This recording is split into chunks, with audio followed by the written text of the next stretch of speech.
खजूर लोल. साहित्य: पाव किलो लाल खजूर, 50 ग्रॅम काजू, 50 ग्रॅम बदाम, 3 चमचे तूप.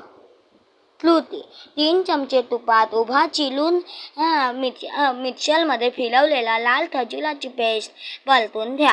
5 मिनिटे परतल्यानंतर त्यात वाटलेले काजू बदामाची भरड टाकून एकत्र करा.